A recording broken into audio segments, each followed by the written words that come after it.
Hello everyone, after a long time क्या करूँ, मैं थोड़ा बिजी होने के कारण मैं आप लोग के सामने आ नहीं पाया। करीब करीब 1 महीना तो हो ही गया होगा।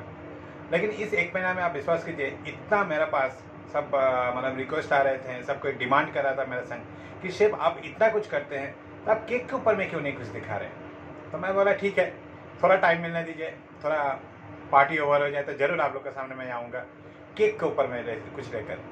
तो 25 दिसंबर या 31 दिसंबर तो आ ही गया। और सबसे बड़ी बात जो होती है वो होती है क्या, पूरा दिसंबर महीना या जनवरी का जो सीज़न होता है ये तो कम्प्लीटली आप लोगों को ही पता है कि पूरा केक के ऊपर में हम लोग को मतलब दौड़ा दौड़ी चलती है। तो घर में भी आप किस टाइप से इतना आसानी से केक बना सकते हैं, वही चीज़ आज आप लोग का संग शेयर करेंगे। लेकिन उसका पहले आप लोग का और एक 2-3 बात बतला दें। आप लोगों का क्या पता है जो केक का आविष्कार कहाँ पर हुआ था? सब बोलते हैं इंग्लैंड, जी नहीं, कभी नहीं। केक का लेकिन आविष्कार हुआ था ग्रीस में। पुलाकस बोल के एक जन शेफ थे, उन्होंने लेकिन फर्स्ट ये केक का आविष्कार किया था।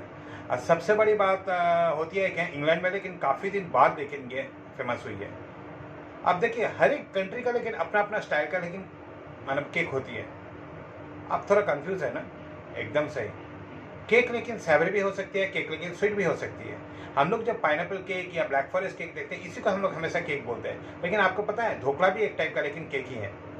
Idli, it is also a type of cake. Basically it is a floppy form, nothing else. It is a floppy form of flower, sugar and egg. कई आदमी उसमें बेकिंग पाउडर भी यूज़ करते हैं, कई जन बेकिंग पाउडर नहीं भी यूज़ कर सकते हैं। लेकिन आप अगर चाहें, अगर इसको सैवरी करना चाहें तो शुगर का अल्यूप कर दीजिए और उसमें थोड़ा सा लेकिन सॉल्ट डालिए। मैं हमेशा बोला करता हूँ कि कोई भी स्वीट डेजर्ट हो उसमें थोड़ा सा अगर नमक देते हैं तो लेकिन उसका लेकिन टेस्ट बड काफ़ी हद तक बढ़ जाती है। इस रेसिपी में मैं भी सेम दिखाया हूँ। मैं कभी आप घर पे बना कर ट्राई कीजिए, ज़रूर अच्छा लगेगा। तो चलिए फर्स्ट ऑफ ऑल इंग्रेडिएंट्स थोड़ा आप लोग नोट डाउन कीजिए, उसके बाद आप लोग को संग आगे मैं बढ़ रहा हूँ। तो प्लीज़ कम। फ्लावर 150 grams,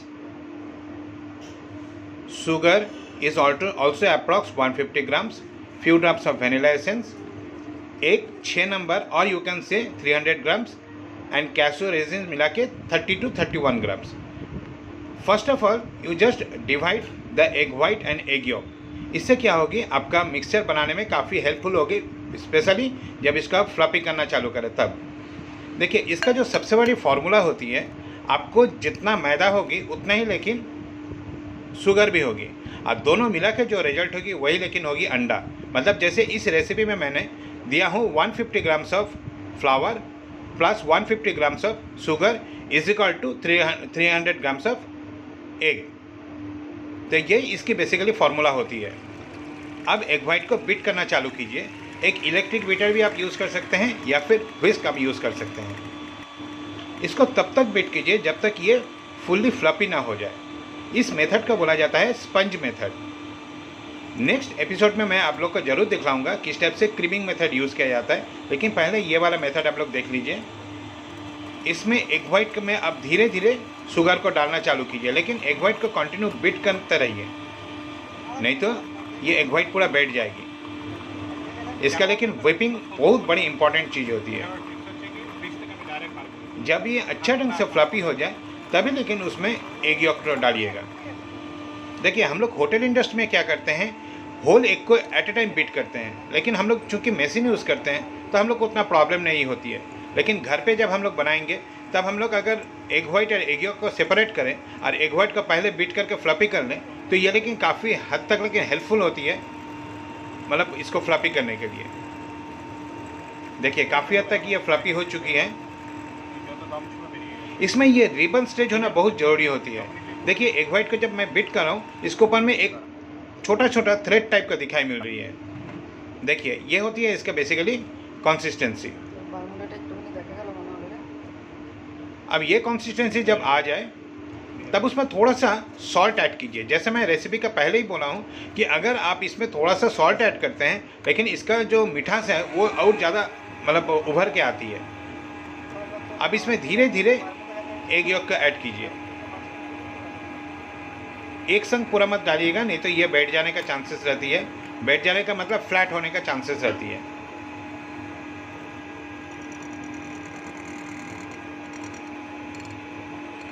अब इसका मोशन थोड़ा कम कीजिए, नहीं तो ये चारों तरफ छिड़कना चालू करेगा। अब उसमें डालिए vanilla essence, just a few drops. अगर आप पाइनएप्पल स्पंज बनाना चाहते हैं तो इसमें आप पाइनएप्पल एसेंस भी डाल सकते हैं, मैंगो बनाने पर मैंगो एसेंस भी डाल सकते हैं। देखिए इस टाइप की इसमें एक थ्रेड का मतलब दिखाई होने जोड़ी होती है, उस टाइम आप समझ जाइए कि आपका मिक्सचर नियर अबाउट रेडी है। देखिए इस टाइप की एक उसमें मार्किंग आ रही है व्हिस्क का, this is called a thread. अब उसमें अलग जगह में डालिए फ्लावर और नट्स को, और दोनों को पहले मिक्सअप कर लीजिए। कभी भी नट्स को अलग से मत डालिएगा, नहीं तो ये पूरा मतलब बॉटम में सेटल हो जाएगी। इसलिए नट्स को हमेशा फ्लावर का संग थोड़ा कोटिंग कर लीजिए, नहीं तो ये बैटर के एकदम नीचे चली जाती है। अब फ्लावर को धीरे धीरे इस एग का मिक्सचर में डालिए, और इसको मिक्सअप जब कीजिएगा तो कटिंग एंड फोल्डिंग मेथड से कीजिएगा। किस टाइप से कटिंग फोल्डिंग मेथड, ये मैं आपको दिखा रहा हूँ। Yes, this is the way, cutting and after that folding. ये होती है फोल्डिंग, और बीच से उसको काट देने को कहता है कटिंग एंड फोल्डिंग मेथड। इससे क्या होती है ना, आपका मिक्सचर फ्लैट कभी भी नहीं होगी। जितना आपका egg York and egg white मिला के जो वाला जितना फ्लफी हुई है वो पूरा हो जाएगी। देखिए आपका मिक्सचर रेडी है नियर अबाउट। आप लीजिए एक बेकिंग ट्रे, उसमें हल्का करके आप ग्रीस कर लीजिए।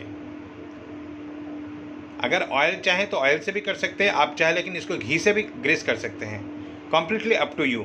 लेकिन मैं हमेशा इसमें ऑयल देती हूँ। अब ऑयल देने के बाद ऊपर में एक अच्छा सा कागज़ को कटिंग करके इस टाइप से उसको बॉटम में सेटल कीजिए। आप चाहें तो बटर पेपर भी यूज़ कर सकते हैं। घर पे अगर बटर पेपर नहीं हो तो एक अच्छा सा कागज़ जो कम्प्लीटली ब्लैंक हो उसको यूज़ कीजिए। कोई लिखा हुआ कागज़ को यूज़ मत कीजिए, नहीं तो आपका केक में वो मार्किंग आ जाएगी। सो this one is near about done. Now pour the mixture. Mixture उतना ही डालिए जितना आपका मोल्ड में आ सके, उससे ज़्यादा नहीं, क्योंकि ये काफ़ी हद तक लेकिन राइस करेगी। हमेशा याद रखिएगा, ज़्यादा राइस कर जाए, आपका मिक्सचर ज़्यादा होगी तो ये राइस करके बाहर में फ्लो करना चालू करेगी ओवन के अंदर। Now timing is approx 25 minutes, और टेम्परेचर होगी 180 डिग्री सेंटीग्रेड। ये 180 डिग्री सेंटीग्रेड हमेशा यूनिवर्सल टाइम होती है। मैं हमेशा ये बात बोलती हूँ कि अगर आप टेम्परेचर में जो टाइमिंग होती है वो टाइमिंग लेकिन आपका मोल्ड के ऊपर में बेसिकली डिपेंड करती है। आपका अगर बड़ा मोल्ड हो तो लेकिन टाइमिंग 25 से ज़्यादा भी लग सकती है। अगर छोटा मोल्ड हो तो 20 मिनट्स में भी ये बेक हो जाती है। तो ये टेम्परेचर का टाइमिंग लेकिन आपको अपने ऊपर में रखना पड़ेगा। हाँ, temperature 180 degree is perfect. So this one is done. Now you just garnish as per your choice. Thank you very much. अगर ये वीडियो आप लोगों को अच्छा लगे तो प्लीज़ सब्सक्राइब कीजिए।